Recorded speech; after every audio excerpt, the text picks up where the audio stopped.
welcome to another episode of Creator Chats. My name is Nicola Murphy. I'm the head of microlearning at Gnowbe, and I talk to clients from all kinds of backgrounds, actually, education, sales, hospitality, L&D, corporate.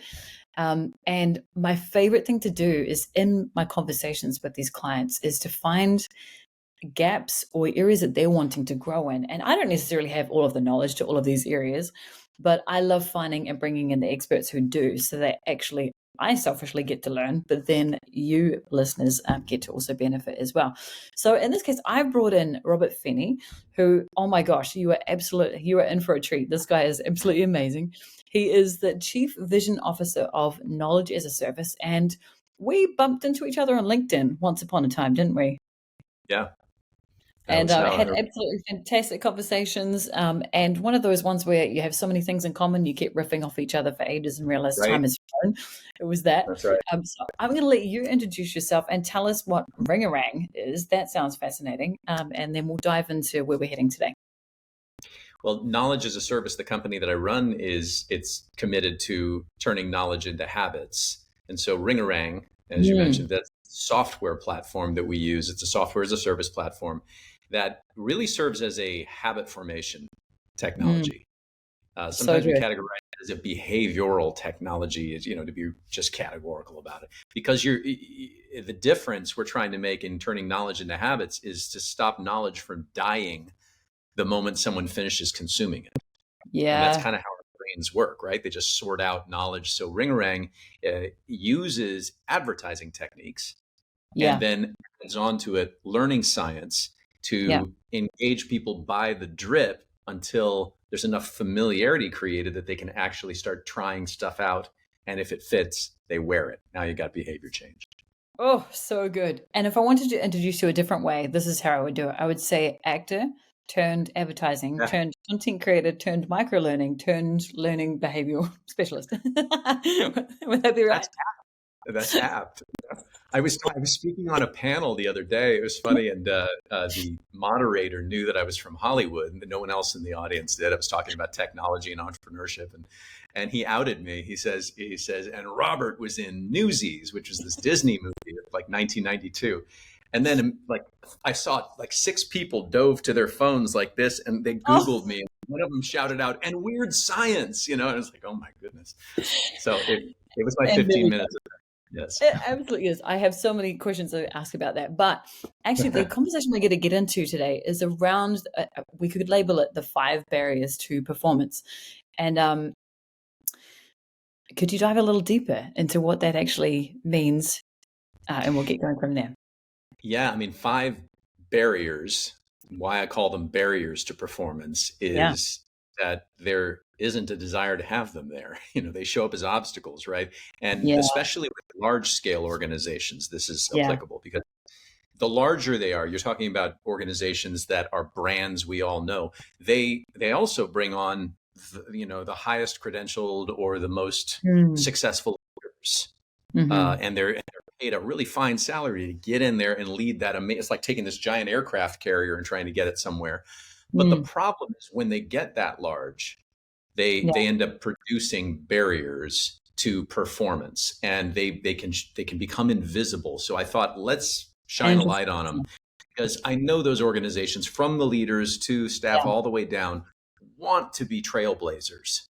They just find themselves knocking up against the barriers. And they usually have the money to be able to pour into, being cutting edge and actually, trailblazing, like you said. But it's definitely something they bump into. I'd be curious, what do you mean by performance? I think that's a good place to start. Yeah, really good. Thanks for asking to define that. So performance would be meeting expectations. Okay. Now, what's interesting about that is we don't always set expectations well. That's the thing. So if you right? So you can't meet something you haven't set, or at least what happens is everybody around you all then just has varied opinions about what performance is, and that's not very productive. So the better, more productive managers and directors in companies will set some sort of performance metric and say, this is what performance means in this department, for example.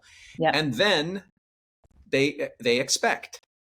The problem is that if you don't reverse engineer that performance metric to actual things that people people need to do over and over and over again, then again, you're going to run into some really interesting management problems. And so that's when the barriers show up. And one of them actually is the way you engage people in those step-by-step processes.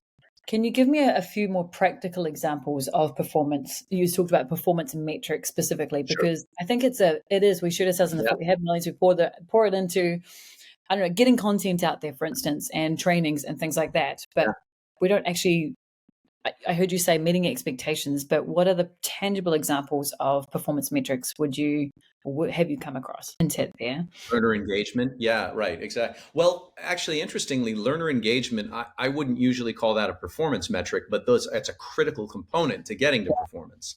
Yeah. So performance metrics are the ones we all actually know. So here are a few different practical scenarios. In sales, performance would look like X percentage increase of dollars in the door. Yep. Really straightforward. That's performance.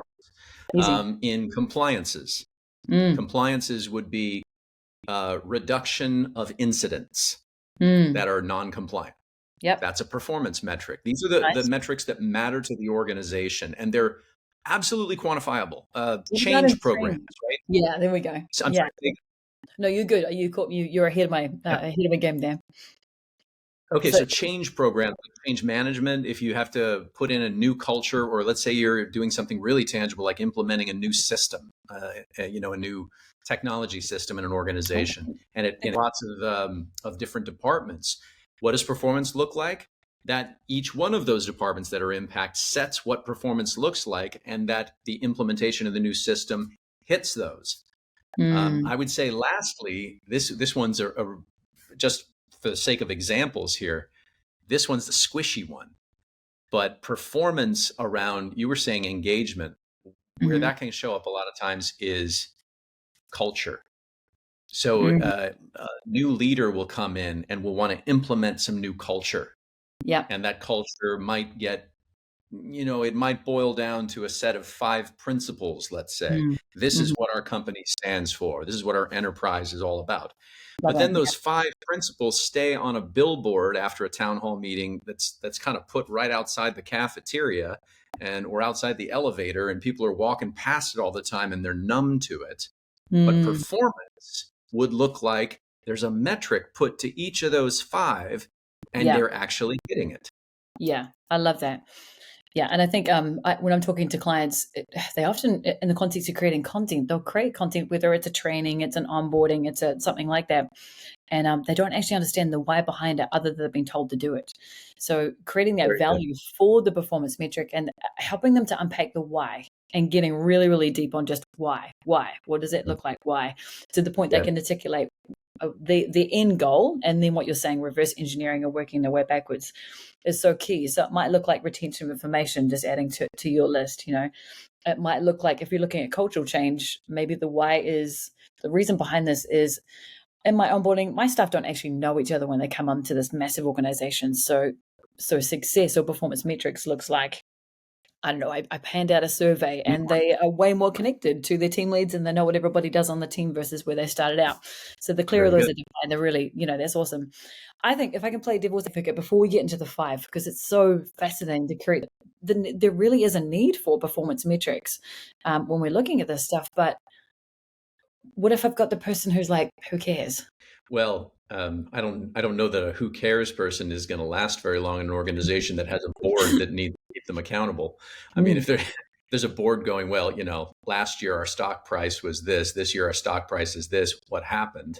Some leader is either just going to get ousted, or they're going to have to be held to some sort of performance plan. So who cares would be somebody who's not accountable. I hear a lot of let's just get the content out the door. It's about the checklist. It's a ticking it off. But in terms of performance metrics, what you're talking about, the actual transformation piece, that could be a thing. Yeah. It may be a talk for another time, but I think that there's a distinction between leaders and managers, and call it doers. And so the get it out the door, that is an absolutely valid objective for a doer. It is incomplete for a manager, because a manager needs to make sure it's getting out the door with X amount of quality, X period of time, and at X budget, right? His metrics or her metrics. And then a leader is concerned less with any of those. They want to see how all of that rolls up to more dollars in the door, an organizational level performance metric. That's awesome. So then maybe you could paint a bit of a picture. How did you come to develop these 5 barriers to performance? By running into them, by going headlong into them, tripping over them, beating my head against them. How about that? That's perfect. That's really perfect. Our bloody experience. There's not one stunning story. Oh my goodness. I mean, there are many stories. Well, I mean, I'll tell you, actually, that's probably a good segue into going into them, because each one of them has stories too. Okay. That's how they came about. So let me just highlight what they are first, and then we can go into each one of them. Yeah, but sounds good. The 5 barriers, as I've distinguished them, and the reason I've distinguished these 5 is because I've seen them consistently. And I'm, again, specifically speaking of large scale organizations. So the first one is engagement. And it's the myth around what does good engagement look like. Okay. And that myth serves as a barrier. The second one is resources and how they get allocated in the organization and projects, not being done in a way that's productive. So the third one is content access. It's the myth that, oh my gosh, creating this content is so complex, but so they're disconnected from why it's important to make that content and what impact it's going to have. I see. The fourth one is touches. This is an interesting one. It's a relatively modern one of the last 15 years. There's this complaint of, oh my gosh, everybody's got too many touches. We've got to reduce the number of touches. And that too is a myth that needs to be dealt with, because it has leaders making wrong decisions. And then the fifth one is data access. And where oftentimes data is looked at something you got to have and collect so that you can maybe put it into charts for a board or something, not that useful. What data is the human story. And until it's known and read and interpreted that way and acted on that way, it really is a giant expensive waste of time. Wow. And it gets in the way of productivity. Okay, so let's start with engagement. I'm fascinated to learn from you. Tell us what you know. A myth, engagement. Can you expand? All right. So engagement, I positioned it as a myth. And here's the myth. I call it the myth of the majority. So if you think about any project where you have to engage your employees, let's say that you did a campaign, it was a active listening cultural campaign, and you want to have everybody getting involved, and they're taking surveys, and they're doing they come to a lunch and learn thing, and they're doing activities with each other. And then you hope that there's some residual activity afterwards, but it's a little hard to measure. And if you do measure it, you're like, it's got to be a majority of the people that are engaged in it, or else it's not working. Now think about it. It kind of sounds logical, doesn't it? And I'm positing that the logic came from, I don't know, some other context, and I'm guessing that it's voting. Because if you think about voting, usually you have to have a majority in order for something to get passed or someone to get elected, right? That's the only place I can think of that we came up with this idea. But if you're looking to get your workforce engaged or your teams engaged, you don't need a majority of people to be engaged for it to be successful. In fact, that's not how it's going to go most of the time. And unfortunately, what that means is, let's say you've got a team and you were able to even measure that 3 out of the 10 of my people, 30% of them, are the ones really engaging in this exercise I'm having. And you say, so it's not working. So you drop the program. Let's say you had a consultant in there that was trying to help you with this program, and you end up dropping it because, not enough people are doing it. Absolutely a myth. A lot of us have heard of the book that was, I think it's going on 30 years now. It's called Crossing the Chasm. Crossing the Chasm identified the chasm as something that you want to get across when you're trying to launch a new initiative or a new venture. And you have your early adopters, And your early adopters are going to be a small percentage of the overall number of people you really want to engage. But it takes time, and you've got to start with those early adopters and then go and iterate and iterate and iterate until you get up to the larger number you want to impact. If you don't get past that chasm and jump over into critical adoption, you've just wasted a whole bunch of time and money. You drop it and you think you got to bring on the next program. So as just a quick story about that, I remember I was working with this one large organization, and they had, like many organizations, like, oh, we're so busy. We're so busy. It's like, well, if you implement this program, and the program in particular was a compliance program trying to help people come from industry into a large scale educational organization and figure out how to become professors. It's a very different rigor than people out in industry. It's like the compliances are so different. And they engaged in this program, and then they found that after several weeks, there were only 28% of them that were still engaging in the program for around this compliances. So the very busy director went, it's just not enough people are engaging. Let's just drop it. The president bought it. They ended up spending on this small pilot. They probably spent like $50,000. And I watched as the director of that organization left. They just said, this is ridiculous. I can't take it anymore. They keep trying new things and dropping them, trying new things and dropping them. When in fact, if they had just gone past the chasm, they could have kept that director probably, who was very valuable to the organization, but she got so frustrated. They could have actually gotten those people, the 28% who were really getting something out of it, to continue advocating for it. And then pretty soon after about 8 more weeks, you got 40% of them that are engaging in it. Then you get new employees who come in and they see 40% of the other professors using this. And they're like, yeah, I want to do this.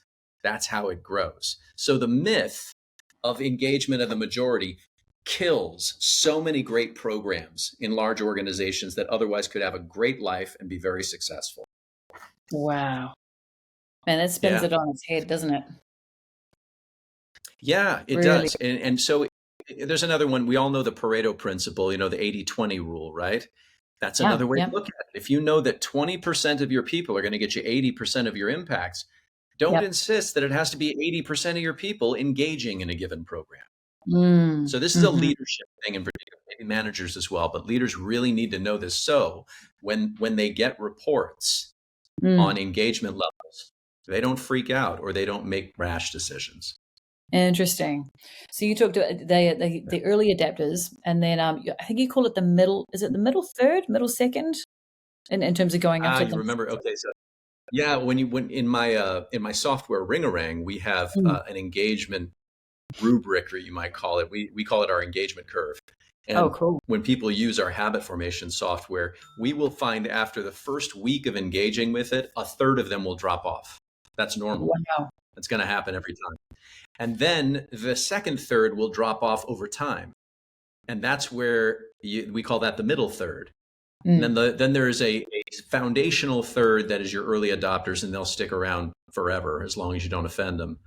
But the middle third is what's interesting, because you can go after them again. You can kind of come back to them and get the advocacy of your early adopters to remind them where the value is. You mentioned earlier the why. Love that. That makes a lot of sense. That's so helpful, isn't it? So you could have lots of people that feel like they're actually really successful, but just because of lack of education or lack of, you don't know what you don't know, you end up pivoting too quick into a new initiative when actually it's just, they just need Robert in their lives. Well, those of us who've been bloodied by these, these programs dropped, or so many times, you go, oh my goodness, come on. That's fascinating. Okay, so that number one is engagement. Now you mentioned resources being the second one. Yeah, so the resource allocation, there's I'll do some hand puppetry for you here and try to describe it in words. I say it's replacing the myth of not enough with redistribution over time. So it's vertical versus horizontal. Vertical, by that I mean, if you think about a timeline, So often a project is staffed up with a bunch of resources, and I call that a Mm. vertical stacking of resources. Let's get our content developers, let's get our project managers, let's get our data analysts, and you stack it all up, right? Mhm. And then you finish it, and then you knock it all down and you reallocate those people. Mm. Mhm. And then boom, restack those people on another project. This is the normal way that it works in large organizations. Mm. Problem is, you can't get any sustained results that way. So what there needs to be is something more like a horizontal distribution as a norm, as a rubric for any given project. Because what that requires is, let's say, instead of stacking a bunch of FTEs, you have part-time of maybe 5 or 6, maybe one FTE, but then you got 5 or 6 other part-timers that you have allocated on that project for years, even Mm. months or years, whatever it takes to get to performance metrics. Mhm. Mhm. But rather than just the big stacking and reallocation and then restacking, which what that does is give you an example of it, is change programs. Perfect example of these, because a change program is usually very finite and packaged. Mhm. It's like, okay, oftentimes they'll bring in a change consultant.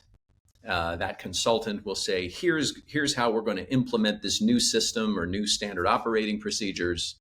It starts in January, it ends in October, and Yep. then Classic the example. consultant's contract is up, Yep, and and that's they're this. out. Yep. And that consultant, because of their contract, brought in a whole bunch of resources. They use them internally as well as externally, and then they're done. Mhm. And then you pray that something Hopefully will it works. continue Yeah. after October, right? Yeah.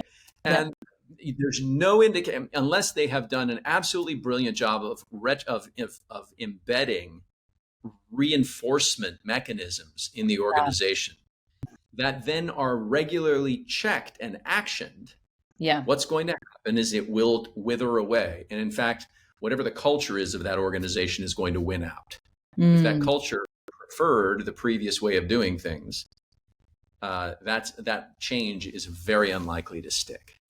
So Mm. that too can create a tremendous amount of failure, lack of trust. It can diminish people's sense of security, and of course, it wastes a lot of time and money. Because you feel like you're not getting anywhere. There's no end goal. It's just a flash in the pan moment. I remember a friend telling me about buildings in a certain country. Instead of maintaining them, thinking about the long term goal, they get to a certain point where they just like tear them down and start all over again. Tear them down, start all over again. Instead of Yeah, the sense of longevity and continual growth. Right? It's interesting. that's right. Tear them down and start all over again is just a great way of saying it. It's really, Mm. it's, if I didn't preface this before, each of these 5 barriers are removable. Mm. And it's really up to the leaders to remove them. You got to acknowledge them first. So engagement, you got to acknowledge that the 50% notion is a myth. And if you don't clarify exactly what you intend for the engagement levels, then you're going to have thousands of opinions, and that's useless. It's Mm. counterproductive. In resource allocation, you literally have to change the model and Mm. stop with the build up and tear down, and instead assume that you're going to have to thread 10 initiatives together over the course of time, like in a flow of time. And Mm. that's a different way to allocate resources part-time. Mm. And that's going to take something. And I've seen very few organizations who do it well. It's usually smaller organizations that do it well. Interesting. My Yeah. mind went so many places there. I don't know if this is relevant, but it reminds me of Lord of the Rings when they were filming all 3 movies at the same time. It's longevity. It's not just small. I film That's a one scene very, on this shot. It's like I don't just film one scene here in this location and do it in 3 years' time when I do the next movie. They filmed all. I don't know how Peter Jackson did it, but filmed all 3 of those using and the resources excellently and efficiently, so they could produce all 3 across time. Crazy. really good example. Yeah. And I hope everyone can kind of get that example if we remembered Maybe you how can that, flesh it that out a worked. little bit for me because I saw it in my head and it came out a bit funny, but Well, you remember it being pretty well publicized. So it probably, people yeah. listening would get that example that they were shooting these, and they do that periodically now. It's not totally uncommon to shoot. I think the Yeah. What's the most recent one? Tom Cruise movie, the Mission Impossible one. They did two of them in a row. So to thread through all of that takes going Yeah. to the end, what they consider to be performance, which let's say Yeah. in that case was the release of 3 gonzo films, and then reverse engineering the plan of how that's all going to get done efficiently and effectively. So again, you got to Yeah. start at the end Yeah. and work backwards. Amazing. So, Oh, I'm fired up. This is so good. Okay, and we're only at number 2. So heaven help us on sorry, number 3. the 3, So this is this around one, content. and this one is kind of straightforward because it has to do a lot to do with productivity, and I would say a lot to do with people's threshold for work, like how much is too much work. So I call this about content access. It's replacing the myth of too complicated or too much with making a case for value. And very few of us, as humans, I mean, actually want to spend the time it takes to make a case for anything. We don't like doing it in our marriages. I don't want to make a case for this. I want my spouse to read my mind. I don't want to make a case for why my children would want to do this. I want them to do it because I said so. Oh, Oh, that one. classic. You and I were just talking.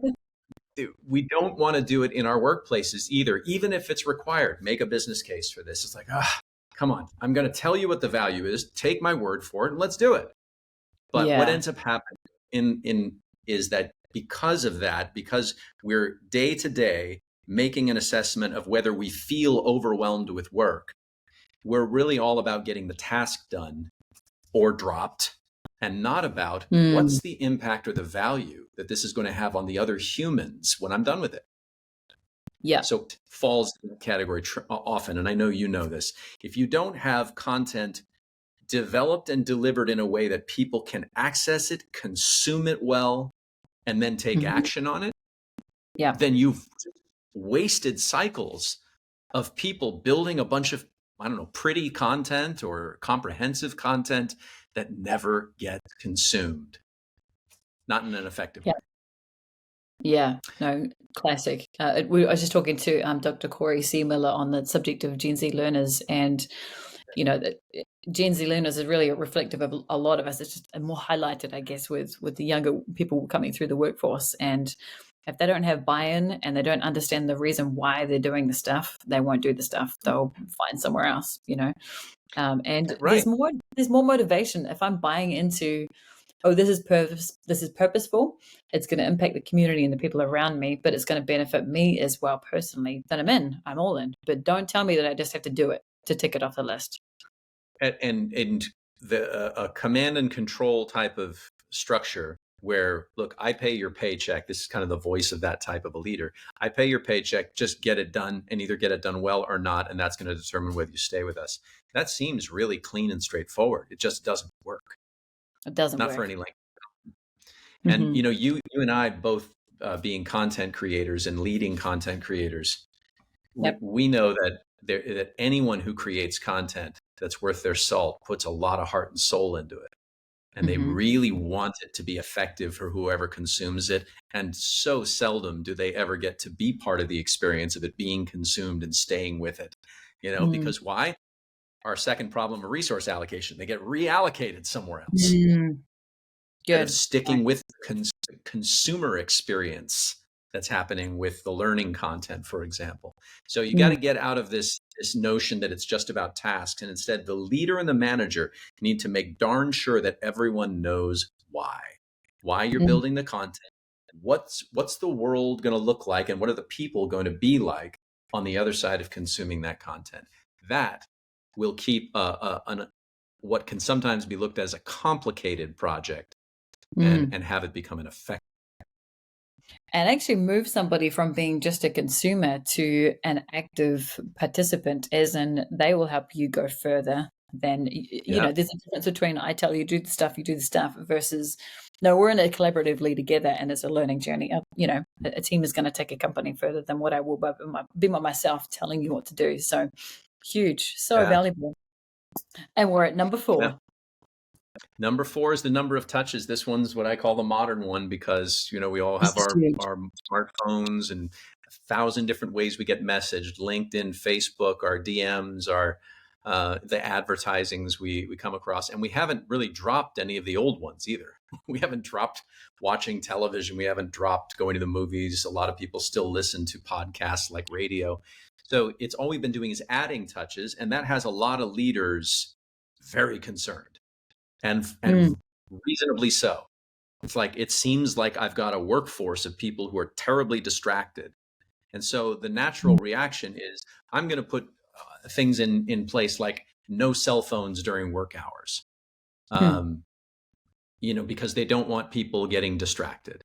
Or they make rules like no more content that's going to be created here, no more programs, because we already have too many that are touching. We need to reduce the number of touches. And again, this is a myth. Have you got any other examples? Those are good. I think there's probably a couple more that might just help me see the picture better. Yep. So if let's say you want to engage your employee, let me see if I can give you an actual on the court example here. Yeah, that'd be awesome. All right. So there was a fellow who was a senior VP at a global consultancy. And this global consultancy, the senior VP said, they knew that they needed to have a kind of a marketing and reinforcement campaign for a culture change that they were making. And so that the suggestions that were made to this gentleman were, let's get in, they're using one of these messenger apps like Teams. And a lot of people are on Teams. So we're going to have some things go through Teams, some messages about, or some nudges to remind them of things that they can do to keep on keep the culture up, right? They had certain rubrics around culture. Then there was going to be some emails that would go out. Then there was going to be a team meeting every week. And so they had various ways to keep the reinforcement of building this culture. Absolutely great suggestions. And then what ultimately the senior VP said is that it's just too many touches. Because in his head, he was like, that just feels like all you're doing is you keep interrupting my people. And in his head, that's exactly how it played out. I see. They're going to get overwhelmed. It's too much. They're going to distract them. Gotcha. Yeah, they're going to get distracted. But in fact, there's two things that are being ignored in that decision. And his decision was not going to do it. We got to reduce the number of touches. And that became something like an edict for the company, reduce the number of touches. See, advertising, which is a world that I come from, in advertising, you do as many touches as possible. So and advertising is the most effective industry in the world in changing behaviors. And they measure it, everything that's done. So how can you have fewer touches and also fulfill on the most effective model there is? Well, the idea is fewer touches is not the thing. It's how do you help someone optimize and coach them into navigating those touches so that it fulfills what human beings up to.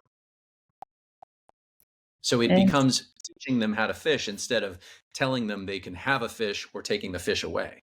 Like, you got to teach them how to deal with it because, and here's the rhetorical question I always ask whenever somebody tells me this, and I get it quite often, by the way, because my software Ringarang does this. Ringarang engages people 1 to 3 minutes a day, and I have bumped into the concern multiple times of that's so many touches. I always ask this rhetorical question: do you think that it's going to work? That people are actually going to succeed in reducing the number of touches that we have in the coming next 5 or 10 years?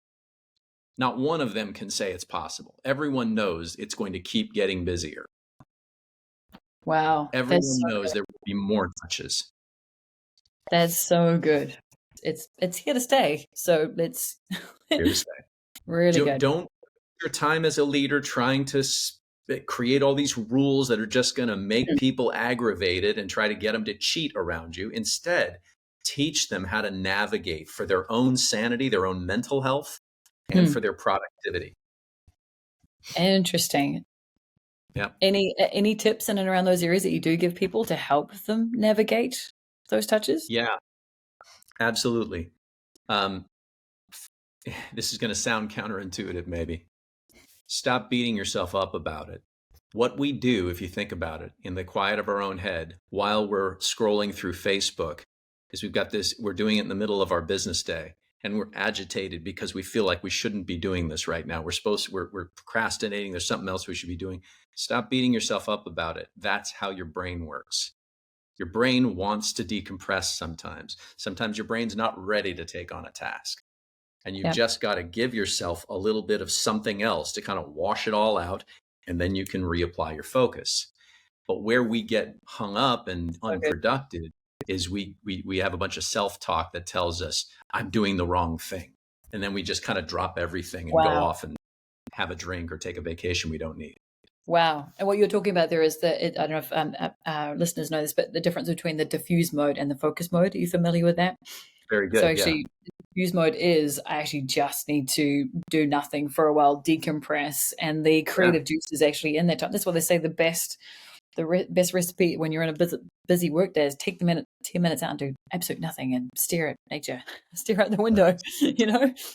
So it's it just expands the long-term memory and it expands your creativity. So when you go back into focus mode, you get more done. Yeah, and I give that, like you asked if that was what's a piece of advice. So there you go. I give that advice and I violate it every day. I mean, I'm just the worst at it. Guilty as charged. Yeah. That's also where, but I also have a practice of reminding myself that it's human, it's normal. And there are going to be more touches and more stimulation 5 years from now than there is today. And we will adapt. That's so good. Really, really helpful. I could talk, there's so much in each of these. We could probably. Right? It's like each one of them is a talk unto itself, right? It really is. But number 5. So we're on, I'll let you speak to what that last one is. It's a good one. So the last one's data access. Now, this is a very physical situation that happens. The barrier is oftentimes departmental because of compliances, where data needs to get accessed. And there is, again, very much like content, there's this myth that has to be replaced that the data is getting too complicated. We've just got to focus over here. I can't get that data over there because that belongs to that department. And so I'm just going to have to stick with what I have and what I know. When in actuality, data is telling a human story. And in a large organization, if you can't thread all of your data with all the other data, you're not going to get a holistic story of what's going on with the organization. So there's an attempt to do this as an example, which is dashboarding. Yeah. Dashboarding's gotten more and more sophisticated over the last decade, which is great. And it is a way of rolling up data from lots of different sources so you can kind of see from a leader's perspective, how well the ship is faring at sea, so to speak.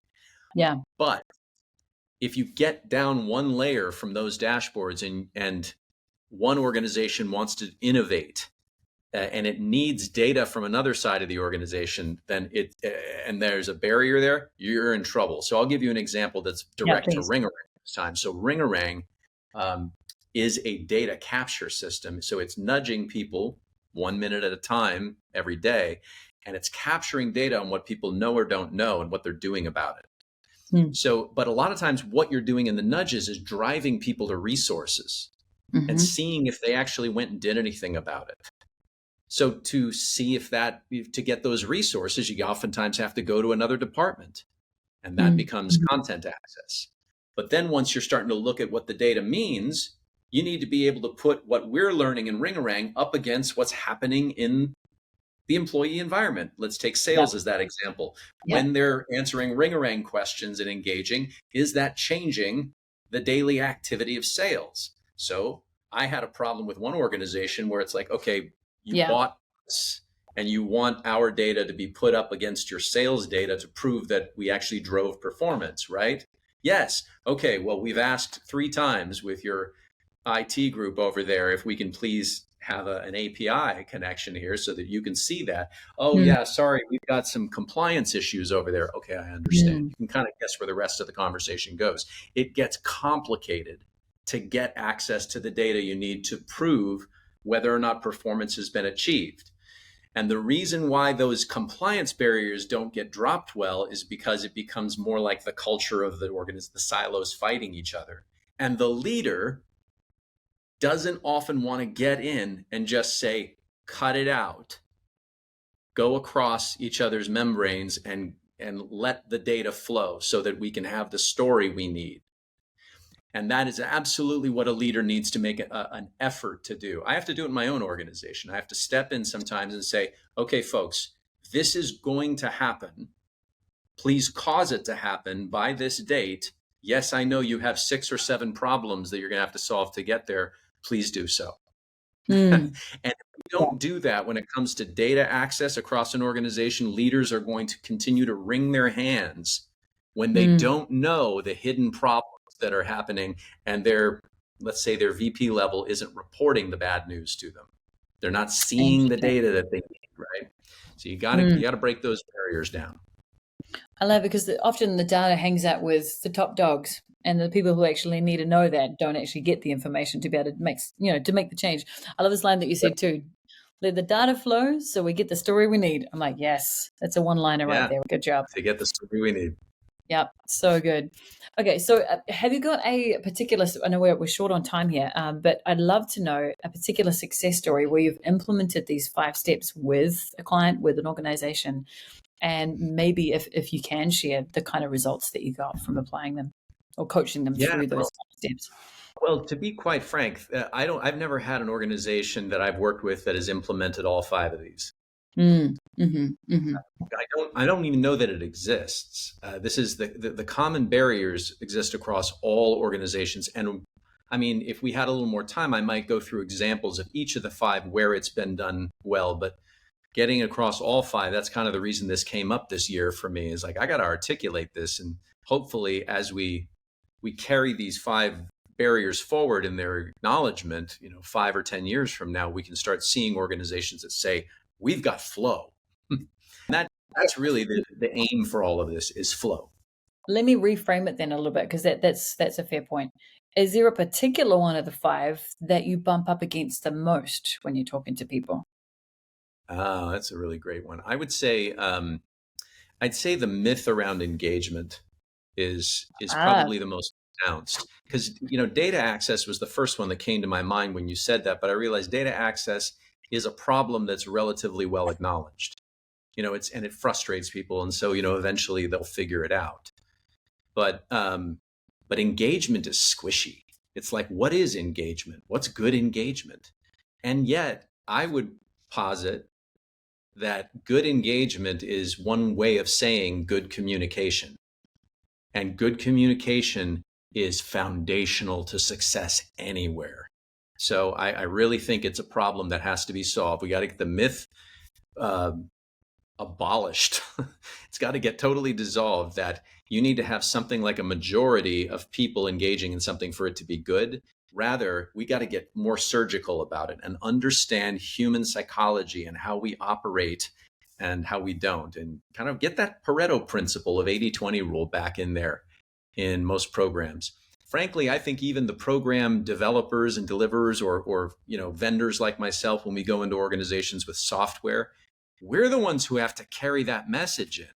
Here's what to expect around engagement and at what levels and in what phases, so that we set the expectations well.